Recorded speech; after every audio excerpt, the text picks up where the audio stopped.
Haunted flight. رات تاریک اور طوفانی تھی۔ بارش فلائٹ 13 کی کھڑکیوں سے ٹکراتی تو ایک عجیب سی آواز پیدا ہو رہی تھی۔ جب فلائٹ ایئرپورٹ پر پہنچی تو سب نے گھبرا کر ایک دوسرے کی طرف دیکھا۔ ہر کسی کے چہرے پر خوف اور پریشانی چھائی ہوئی تھی۔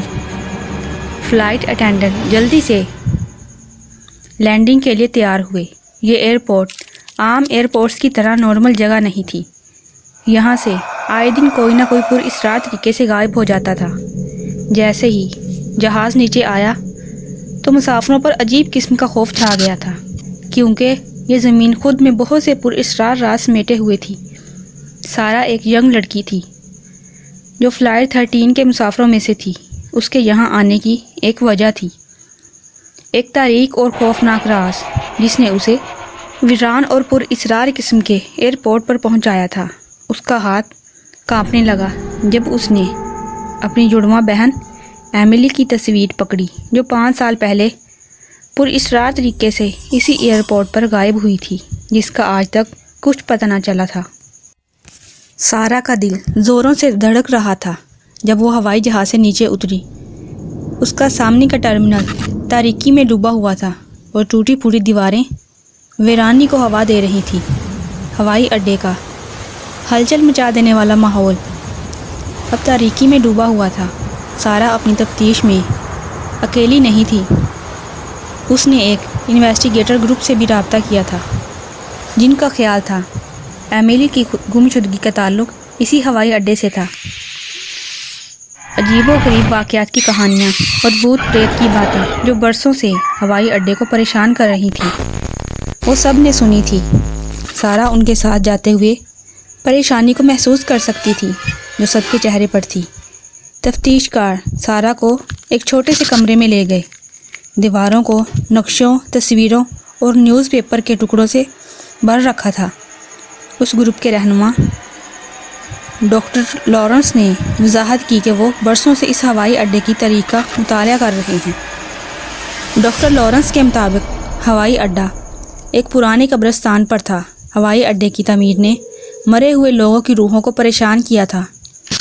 تب سے غیر معمولی اطلاعات تیزی سے عام ہو رہی تھی۔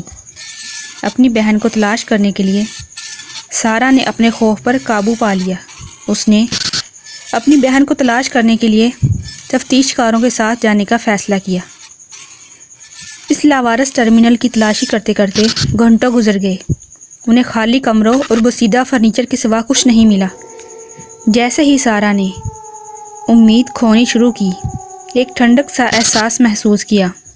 اسے قریب ہی کسی کی موجودگی کا احساس ہوا جو اسے ہوائی اڈے کے اندھیرے میں گہرا اشارہ کر رہا تھا۔ انہیں ایسے لگا جیسے کوئی کھینچ کے انہیں لے جا رہا ہے۔ سب نے خود کو زیر زمین ایک چیمبر میں پایا جہاں قبرستان کے پتھر لگے تھے۔ ایسا لگ رہا تھا جیسے کوئی پرانا قبرستان ہو۔ جیسے جیسے وہ مزید آگے گئے، ہوا سرد ہوتی گئی۔ سارا کی ٹارچ خراب ہو گئی۔ سب لوگ اندھیرے میں کھو گئے۔ انہیں عجیب و غریب آوازیں آنے لگیں۔ اچانک انہیں چیخوں کی آوازیں بھی آنے لگیں اور ساتھ ہی کسی لڑکی کے رونے کی آواز آ رہی تھی۔ یہ ایملی کی آواز ہے، سارا نے کہا۔ سارا آواز کے تعاقب میں بھاگی۔ تفتیش کار اسے روکنے لگے، پر وہ اپنی بہن کو تلاش کرنا چاہتی تھی ہر قیمت پر۔ سارا نے زیر زمین ایک کمرے سے ٹھوکر کھائی، جس کا دروازہ مشکل سے اس نے کھولا، جس نے ایک سیڑھی کو ظاہر کیا جو زیر زمین جا رہی تھی۔ سیڑھیوں کے نچلے حصے میں اس نے خود کو تابوتوں سے بھرے ہوئے ایک کمرے میں پایا۔ ایک تابوت باقیوں سے الگ کھڑا تھا۔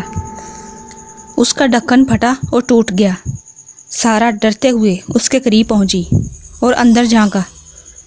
اس کا دل ڈوب گیا جب اس نے ایک ایسی عورت کی باقیات کو دیکھا جو بالکل اس کی بہن ایملی سے مشابہت رکھتی تھی۔ سارا کے چہرے سے آنسو بہہ رہے تھے۔ وہ مسلسل رو رہی تھی۔ اس کی بہن کو زندہ دفن کیا گیا تھا۔ تفتیش کار سارا کے پاس پہنچے تو سب کے چہروں پر وحشت چھا گئی۔ جب سب کے سامنے حقیقت آئی، سارا اپنی بہن کی روح کو آزاد کرانا چاہتی تھی۔ اس نے تفتیش کاروں کے ساتھ مل کر ایک عمل کیا جس سے وہ روحوں سے بات چیت کر کے انہیں آزاد کر سکے۔ سب نے اس کا ساتھ دینے کا فیصلہ کیا۔ سارہ نے ایک عمل کے ذریعے اپنی بہن کو پکارا اور کہا وہ یہاں سے آزاد ہو جائے، اور پھر یہ ہوا۔ ایملی کی روح ٹوٹے ہوئے تابوت سے نکلی، ایک تیز روشنی سے گزرتے ہوئے سارہ کے پاس آئی اور اس کے ہاتھ کو چھوا۔ یہ لمحہ مختصر تھا، لیکن تعلق اور محبت کے گہرے احساس سے بھرا ہوا تھا۔ ایملی کی روح آزاد ہو چکی تھی۔ وہ سب لوگ اس اندھیری جگہ سے باہر آئے۔ جیسے ہی سارہ نے اندھیرے میں ڈوبے ٹرمینل کو دیکھا تو اس نے ایک سکون کا سانس لیا۔ اس کی بہن اب آزاد تھی، جسے وہ آخری بار مل سکی تھی۔ اگر آپ کو میری سٹوری اچھی لگی ہو تو میرے چینل کو ضرور سبسکرائب کیجیے گا۔ بہت شکریہ۔